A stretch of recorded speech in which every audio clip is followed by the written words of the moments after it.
Ô, rapaz, rapaga, o que é ser de esquerda, afinal de contas, né? Eu ia falar sobre Bitcoin, porque, enfim, Bitcoin tem sido o carro-chefe do canal, que mais dá audiência e tal. Mas, francamente, cara, se eu for ficar só, Bitcoin, Bitcoin, Bitcoin, vai ficar um saco, né, cara? Todo dia tá aqui eu pra falar de Bitcoin. Só Bitcoin, Bitcoin, Bitcoin, blá, blá, blá. Eu aproveitei que tô de camisa vermelha hoje. Então, olha só, vou falar o que é ser de esquerda, né? O que é ser de esquerda, enfim. Um cara que não é de esquerda, é totalmente anti-esquerdista, vai vir falar o que é ser de esquerda. Mas é curioso, cara, porque isso tem aquela resposta de sempre, né? Que é a resposta mais clássica que pode existir. O que é ser de esquerda? Depende. Depende. Eu não sei o que é ser de esquerda. Porque você vê, você ser de esquerda no começo dessa denominação do termo esquerda, mas não da filosofia esquerdista, porque a própria filosofia esquerdista é canalha, né? Ela nasceu com Robespierre, com Robespierre não, desculpa. Na prática nasceu com Robespierre, tá? Eu já ia chegar lá. Mas na teoria ela nasceu com Jean-Jacques Rousseau, né? Que decidiu muito bem dizer que a propriedade é um roubo, né? A propriedade é a causa de todos os roubos que existem, né? Todo o roubo que existe ao longo da história da humanidade e tudo mais. Né? E logo você precisa ter um Estado forte para controlar isso aí. Você precisa abolir a propriedade privada e ter um Estado forte para controlar isso aí. Ou seja, você não pode ter sua própria casa. Quem tem que dar a própria casa para você é o Estado. Né? Agora, é claro que isso parte daquela utopia de que o Estado vai dar uma casinha bonitinha para todo mundo, legalzinha, bacana, num lugar bacana. Mas não, cara. Não. O que o Estado vai fazer é aquilo que eu sei que ele vai fazer, porque eu trabalho para ele. Infelizmente, trabalho para o Estado, estou tentando corrigir isso, estou tentando meter logo o pé no Estado e ir para a iniciativa privada, mas enfim, isso é outro assunto. Mas eu, como trabalho para o Estado, eu sei muito bem que o Estado dá, na verdade, a melhor casa para os amiguinhos do rei. Sempre foi assim, sempre será assim, cara. Entendeu? Então, na teoria, pode ser até uma coisa muito bonitinha, apesar que eu acho antiético mesmo assim. Mas é muito bonitinho você falar assim: ah, não, porque o Estado ele vai dar casinha bonitinha para todo mundo. Se ele fizer isso daí, ele vai criar uma geração de vagabundos, né? Essa que é a verdade, que é outra, uma falha terrível, cara. É o crasso do socialismo, é isso aí. Tá? É você querer, tipo. Bom, eu não vou ficar explicando porque tem um vídeo do Silvio Matos que explica perfeitamente bem isso aí, tá? Eu vou colocar aqui na descrição esse vídeo do Silvio Matos. Tá? Por que não dá certo você querer dar uma casa bonitinha para todo mundo? Porque nem todo mundo é esforçado bastante para isso. Tá? E eu não estou aqui nem falando de meritocracia, que eu particularmente não acredito muito em meritocracia. Né? A maioria da turma que é de direita já usa a meritocracia como resposta para isso. Eu particularmente não acredito em meritocracia. Tá? Mas não é uma questão de meritocracia, é uma questão de ética. Existem aqueles que se esforçam mais e merecem uma vantagem sobre os outros. Paciência. O Estado não deve ser usado como agente ético para medir isso aí, porque ele não é ético. Tá? O Estado não é ético, porque o que acontece? O Estado pega. Primeiro, o Estado já permitiu, vale lembrar, já permitiu o Holocausto, o Estado já permitiu o Apartheid, o Estado já permitiu escravidão, o Estado quem começa as guerras, o Estado já dizia, Oppenheimer, o Estado é um agente agressor que se sobrepõe aos agentes inicialmente pacíficos, ou seja, o Estado se impõe a uma civilização pacífica, uma civilização gentil, que até então não havia o agredido, e ele vai lá e agride. Tá? A cobrança de imposto é claramente um roubo. É claramente um roubo. O próprio nome diz, a etimologia já diz, imposto é roubo. E não adianta você vir falar que não é, porque é. Tá? Ah, mas olha, você precisa de um imposto para reger uma sociedade. Aí que tá, cara. Você anula o indivíduo, você exerce, você coage um indivíduo a pagar imposto em prol de um bem maior. E é justamente isso que é ser de esquerda hoje em dia. Tá? Então, assim, a esquerda ela foi mudando com o passar do tempo. Né? Quando o Robespierre vinha com essa propriedade privada, a causa de toda a miséria do mundo e blá blá blá blá blá blá blá blá blá, e você precisa ter um Estado forte para garantir isso, talvez ele até tivesse bem intencionado o Robespierre. Eu falei Robespierre, eu falei, eu tô com o Robespierre na cabeça, não é Robespierre. Se eu falei Robespierre, eu não vou editar esse vídeo. Se eu falei Robespierre, esquece. E eu tô falando, claro, do Rousseau, de Jean-Jacques Rousseau. Tá? Então, o Jean-Jacques Rousseau ele dizia isso, que a propriedade privada é um roubo, é a origem de todo roubo. Na verdade, a propriedade privada é uma questão que já nasce com você. É óbvio, o seu corpo é uma propriedade privada. Começa por aí. Você quer ter seu espaço, cara. Não é essa pai ser irmã de social. Não é, cara. Não é. Os animais, cara, eles têm noção de propriedade privada, noção de território. Isso é uma coisa que já nasce com o ser humano, com o ser vivo. Qualquer pessoa que diga o contrário é um babaca, cara. Tá falando pura asneira.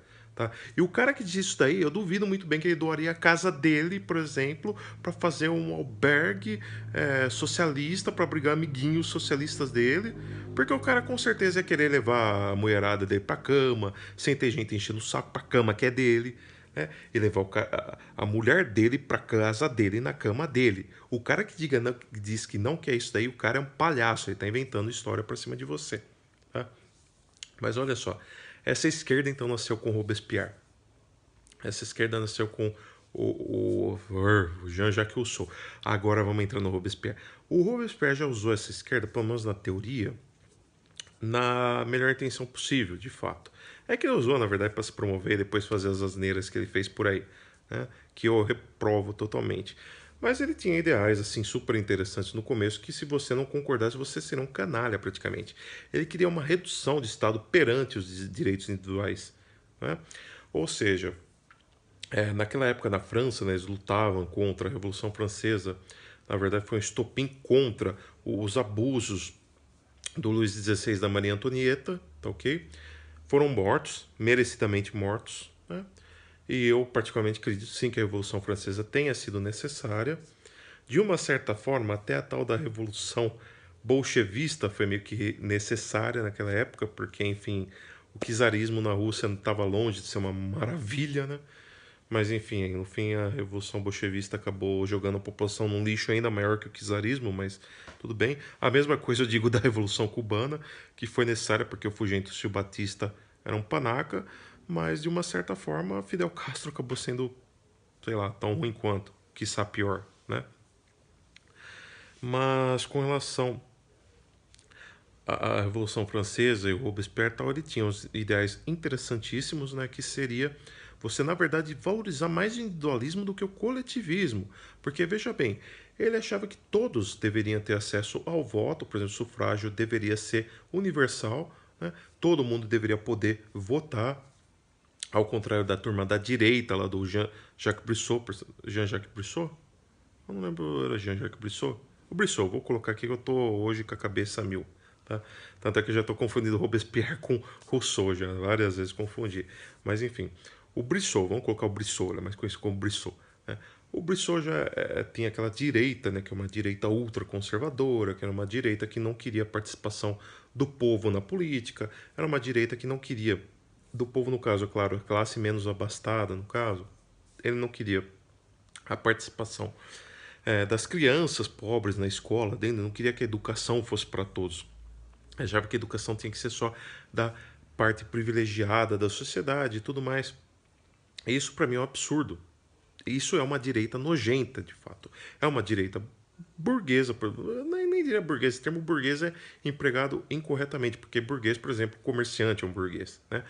Era uma direita aristocrática e era uma direita que ainda queria sim uma monarquia bem, de certa forma, não tão absolutista, óbvio, quanto o Luís XVI, ou seja, a direita era bem menos ruim do que o Luís XVI naquela época, né?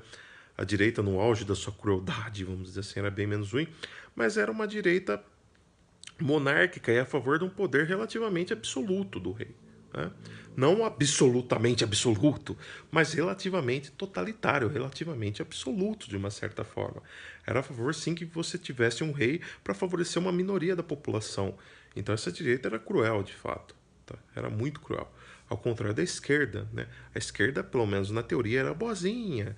Queria que as pessoas pudessem ter acesso ao comércio, por exemplo, era a favor de um mercado mais aberto, inclusive para pequenos comerciantes, né? Participação de pequenos comerciantes, até porque a esquerda era formada por pequenos comerciantes, né? Ao contrário da direita, era pelos aristocratas, pelos grandes comerciantes, né? Naquela época. Então, enfim, nesse caso criou-se estereótipo, que hoje são tanto quanto maniqueísta, de você dizer que a direita é do mal e a esquerda é do bem. Né? A direita defende o rico e a esquerda defende o pobre. Né? Então, na teoria, beleza. Na teoria, se for ver, então eu sou ultra esquerdista, se você for pegar nessa teoria. Não na teoria do Rousseau, mas na teoria do Robespierre. O que acontece quando o Robespierre assumiu o poder? Ele fez asneira em cima de asneira, fez burrice em cima de burrice, idiotice em cima de idiotice. Né? Ele começou a perseguir a turma que discordava dele, então tinha muitos presos políticos, né? Começou a meter a guilhotina na galera, naquela época foi uma época que a guilhotina ficou muito famosa, por sinal. Começou a guilhotinar toda a turma, né? O Robespierre era cruel. Inclusive foi um período que na França foi conhecido como um período que durou só 2 anos, mas foi suficiente para ser conhecido como período de terror na França, né? Então Robespierre foi um palhaço e ele acabou sendo morto. O Ludwig von Mises diz no livro dele, nas 6 lições, né? Acho que no terceiro capítulo, ou no segundo, terceiro, enfim. Acho que é o terceiro, porque o terceiro capítulo, a terceira lição é sobre intervencionismo estatal. Então, o Robespierre queria controlar o preço das coisas. E eu já disse aqui que controlar o Estado, quando quer controlar o preço de alguma coisa, não cola, não pega bem, né? But o Robespierre acabou fazendo essas séries de asneiras aí, foi guilhotinado, morto e dane-se, já era o Robespierre, merecidamente levou um esculacho da galera, né? Infelizmente, depois disso surgiu aí o tal do neoimperialismo, né, vamos dizer assim, quando a era napoleônica, né, posteriormente a isso, alguns anos depois, acho que 10 anos depois, ou até menos, começou a era napoleônica, né, que deu no que deu também, mas enfim. Com o passar do tempo, a esquerda foi sendo alterada, né? Foi sendo alterada das mais diversas formas, né? Até cair em Karl Marx, né? Que aí começou o câncer mesmo de vez. Aí quando a esquerda encontrou Karl Marx, aí a coisa foi terrível. Foi terrível. Mas enfim, sobre o que é ser de esquerda hoje e o que era naquela época. Naquela época, você ser de esquerda, de uma certa forma, era você prezar pelo individualismo. Né? Você prezar pelo, olha, eu tenho meus direitos individuais, eu quero esses direitos, coisas que hoje em dia não existem mais. Hoje em dia a esquerda, por conta do próprio Karl Marx, acabou sendo uma, um lado político, uma vertente política voltada aos próprios interesses e usar uma coletividade como um todo, né? O próprio socialismo em si, né? Uma coisa que é impressionante como a esquerda usa as táticas da direita absolutista lá do Brissot, né? Para atingir os meios, atingir os fins. Então ele usa o meio direitista para atingir fins esquerdistas, que eles dizem. É uma coisa nada a ver. É uma coisa completamente maluca. Então você vê gente que usa coletivismo. Não, primeiro a gente vai pegar aqui e centralizar tudo na mão do Estado. A gente centraliza tudo no Estado, vamos ter um Estado forte, um Estado totalitário, um Estado centralizador, né? E para quê? Para dar liberdade para os outros. Então, tipo assim, é uma coisa que tanto é que você vê, por exemplo, PSOL. O que é PSOL? Partido Socialismo e Liberdade. Cara, você fala, what the fuck? Tipo assim, Partido Socialismo e Liberdade, o que socialismo tem a ver com liberdade, cara? A gente vê ao longo da história que nunca foi muito libertador do socialismo, não, cara. Sabe, você pega da época do Vladimir Lenin, né? Lembrando que o Lenin é o responsável pela grande crise de 1921, né? O racionamento dos cereais e tal. Enfim, pesquisa sobre isso na internet, ou depois eu linko aqui embaixo alguma coisa dizendo isso, que Lenin, muita gente considera o menos pior de todos os ditadores socialistas, né? Lenin dizem ser um exemplo de ditador socialista e tal. O próprio Lenin, que uma vez me parece que ele entrou num trem e viu um cara lá e falou: não, tira esse cara aqui do trem. Por quê? Não, tira o cara do trem. Por quê? Porque ele tem cara de não ser socialista, que nem eu, por exemplo. Então, tipo, ele estereotipava tudo. A esquerda tem essa maneira de estereotipar, inclusive de criar um auto estereótipo, né? Essa coisa do tipo, a gente é bonzinho, a gente é do bem, a gente é do bem. A gente aqui da esquerda, essa é a minha mão esquerda, a gente é do bem e aqui a direita é do mal. A direita é do mal. Né? Sempre que alguém se diga do bem, cara, você pode ter certeza que essa pessoa é do mal. Tá? Quem quer se nomear algo, quem quer dizer assim, não, porque eu sou do bem, eu sou uma pessoa humilde, eu sou uma pessoa isso, quem quer começar a falar muito, se fazer autoelogios, cara, você pode ter certeza que essa pessoa é uma canalha. é mau caráter. Essa pessoa não tá nem aí. Essa pessoa cria o grupinho dela e favorece esse grupinho e dane-se. Ela primeiro vem com ideias coletivistas para usar o coletivo como massa e manobra e depois cria esse grupo. Que é, enfim, chegamos aqui, o que a esquerda é hoje, né? Infelizmente é isso. A esquerda usa uma massa, né, que é a massa de manobra, que são os idiotas úteis, né? E por mais que eu não goste do Olavo de Carvalho, ele tem razão quando ele usa esse termo de idiota útil, porque é o que acontece. Dando exemplo, o que a CUT faz? A CUT tem um grupo de sindicalistas ali, um grupo de chefões, né, os cabeças, né? Usa o trabalhador como massa de manobra, o trabalhador vai lá apanhar da polícia, né, muitas vezes apanhar da polícia, para promover ideais deles e depois se lançarem candidatos a deputado e por aí vai. Eu não estou dizendo só da CUT, mas enfim, se lançam candidatos, né, e a deputado e eles são eleitos com o quê? Com o voto do povo trabalhador trouxa, que trouxa assim, né, coitado, não é instruído, mas vai lá apanhar da polícia, vai lá se manifestar, apanhar da polícia, apanhar de meio mundo, né, ser chamado de vagabundo, quando o verdadeiro vagabundo é o chefe dele, né, para promover um bando de canalha que quer chegar no poder, né? Então essa que é a esquerda hoje, isso se tornou a esquerda hoje, tá? Se tornou, enfim, um grupo que se diz solidário e de solidário não tem nada. É um grupo que é a favor de uma cobrança excessiva de impostos, só que, francamente, é a favor de cobrança de impostos que dizem que vão distribuir entre a sociedade, mas distribui só entre os amiguinhos deles, os amigos do rei. É assim que funciona a esquerda hoje. É assim que funciona. Você pode ter certeza. E eu falo por experiência própria. É assim que funciona. Outra coisa, né? Tem aquela coisa de porque Jesus Cristo era de esquerda, é um exemplo de esquerdista. Jesus Cristo hoje seria chamado de comunista, né? Comunista não, tá? Comunista é diferente, socialista. Jesus Cristo seria chamado de socialista hoje em dia. Cara, Jesus Cristo, para ser chamado de socialista, ele teria que ser a favor de você usar o Estado para ele entrar na casa das pessoas, sob a alegação verdadeira ou não de que ele faz isso para distribuir renda. Jesus Cristo não era a favor disso, tá? Eu vi alguém aí comentar que é ser de esquerda. Ah, ser de esquerda que dizia o Mujica, que eu até gosto do Mujica, pra você ter uma ideia, como eu não sou tão assim com a esquerda, né? Eu não ataco assim as pessoas, eu ataco a ideologia em si. Tá? E o Mujica eu particularmente até gosto dele. Só que não vou dizer que sou fã dele, não estou dizendo isso daí, tá? Pelo amor de Deus. Mas, sinceramente, perto de outros que tem por aí, ele é um dos esquerdistas mais decentes, disparado, né? Mas o Mujica dizia que ser esquerdista é você, tipo assim, valorizar a solidariedade no lugar do egoísmo. Não, isso não tem nada a ver com ser esquerdista. Não tem nada a ver. Tá? Desculpa, você está confundindo solidariedade com esquerdismo, não tem nada a ver. Tá? E olha só, vamos falar de Jesus Cristo. Jesus Cristo respeitava a propriedade privada das pessoas porque uma vez ele invadiu lá, teve uma treta com César. Aí perguntaram, mestre, o que a gente vai fazer com esses pertences? De quem são esses pertences? É de César. O que é que ele disse? A frase clássica de Cristo. Quer dizer, eu nem sei se Cristo existiu ou não, mas enfim, whatever. Né? O que é que diz na Bíblia de Cristo? Dai a César o que é de César. Isso não é uma atitude esquerdista. Não é. Ele, para ser esquerdista, ele falaria: não, isso daqui é de César. Não, mas César é um vagabundo que roubou, então a gente vai pegar aqui dele para distribuir entre os demais. E isso não é uma atitude esquerdista. Jesus Cristo era a favor de que você doasse, de livre e espontânea vontade, voluntariamente você doasse os seus pertences, não todos os seus pertences, mas enfim, o que pudesse ser doado para as pessoas pobres e fazer caridade.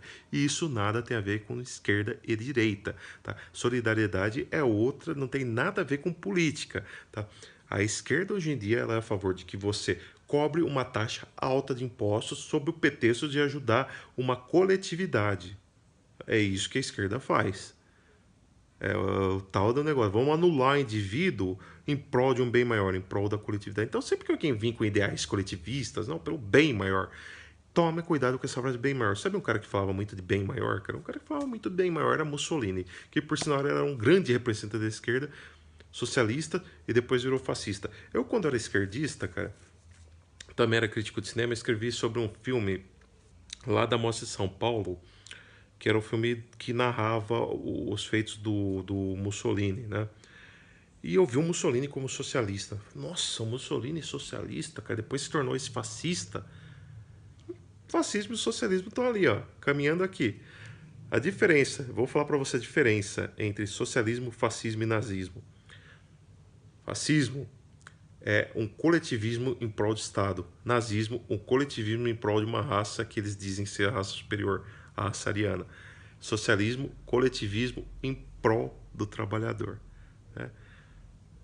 O fim acaba sendo sempre um, mas o meio é o mesmo para os três lados.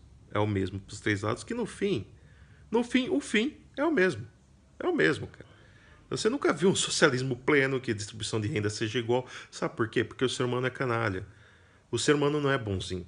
O líder não é bonzinho. Sabe por que eu deixei de ser esquerda? Eu vou falar agora para encerrar esse vídeo, né, que já está bem mais longo, mas enfim, ele debate bem as ideias desse canal. Eu deixei de ser esquerdista, cara, jogando Red Dead Redemption. Olha só coisa maluca. Eu vou dar spoiler aqui do jogo, tá? Red Dead Redemption é um jogo que você é um pistoleiro lá, um ex-bandido que acaba virando um mocinho e vai lá pro México, acaba tendo que ir pro México, enfim, os motivos não interessam, mas você vai ali pro México e você ajuda um cara revolucionário. Toda aquela turma, eu era esquerdista, eu ficava louco na época, né? Galera, viva la revolução, vamos trazer independência do México. E de fato, era um general canalha, que era o líder do México na época, era um general opressor, de fato, era uma direita opressora, aquilo é uma direita opressora de verdade, tá? E que visava o comando do México, tal, e favoreceu uns burgueses que apoiavam ele e tal. O que acontece? Surge lá o líder revolucionário a la Che Guevara. Esse líder vai lá, derruba o general do México, assume o poder. O que acontece depois disso? O jogo acontece lá as coisas que tem que acontecer no jogo, passa 3 anos do final do jogo, porque é um jogo assim, é tipo estilo GTA, né, de mundo aberto, acaba o jogo, você pode continuar jogando e ver o que aconteceu, o que mudou. E no jogo tem uns periódicos que eles mandam, os jornais já impressos, né, que começaram a ser impressos lá no Velho Oeste e tal. Então é tudo uma caracterização, né, do Velho Oeste.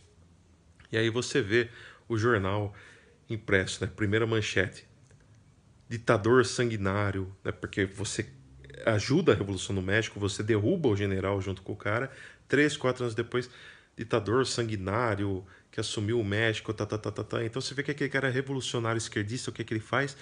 Ele acaba cometendo os mesmos erros que o antigo general. Então o problema é isso, cara. A esquerda, o que é que ela quer fazer? Ela quer subverter a ordem estatal que já existe, no caso que existe nos países que eles assumem, né? A ordem estatal direitista para suplantar uma ordem estatal esquerdista que vai agir da mesma forma ou pior. E o que é que esse revolucionário fez no jogo Red Dead Redemption? Ele usou os revolucionários, os pobres, as pessoas que realmente passavam fome, que têm necessidade, e você convive com essas pessoas no jogo e você começa a torcer por elas por causa disso, né? O ser humano tem essa mania de torcer pro lado fraco. Eu qualquer dia gravo um vídeo explicando sobre isso, que envolve Freud, mas enfim, não é o caso agora. Você torce para essas pessoas e o cara usa essas pessoas como máxima manobra para atingir o poder. Depois que ele atinge o poder, o que ele faz? Ele centraliza tudo, distribui com meia dúzia de amiguinhos dele e boa. E é isso que acontece dentro da esquerda, cara. Eu vivenciei isto ali, tá? Eu vi isso acontecer. Isso acontece cada vez mais. Então é essa a tática da esquerda. Então sempre que o esquerdista vem com esse papinho de engana trouxa que a esquerda é do bem e a direita é do mal, desconfie sempre de maniqueísmo, independentemente do lado que for. Tá? É a mesma coisa que aparecer assim, não, mas a direita ela é a favor da liberdade, a esquerda é a favor do... Não. Tá? Desconfie de maniqueísmos, de adjetivos muito engrandecedores, principalmente adjetivos auto-engrandecedores, proferidos tanto por um lado quanto por outro. Isso eu estou dizendo tanto esquerda, direita e tal. Sabe o que você pensa? Você pensa assim, na minha vida, eu sou mais eu. Eu não sou lado político nenhum. E como eu sou mais eu sou individualista. E como eu sou individualista, eu concordo, claro, com os direitos individuais, que no momento, aparentemente, eles estão mais do lado da direita que da esquerda, apesar que eu não confio muito nisso, não. Tá? Eu não sei se o Bolsonaro tá aí para garantir direito individual de ninguém, não, brother. Muito menos o Ciro Gomes. Muito menos o Ciro Gomes. Não, acho que é pau a pau lá, viu, cara? Nenhum dos dois vale a pena. Mas por esse vídeo é isso. Falou, fui, adiós, tchau.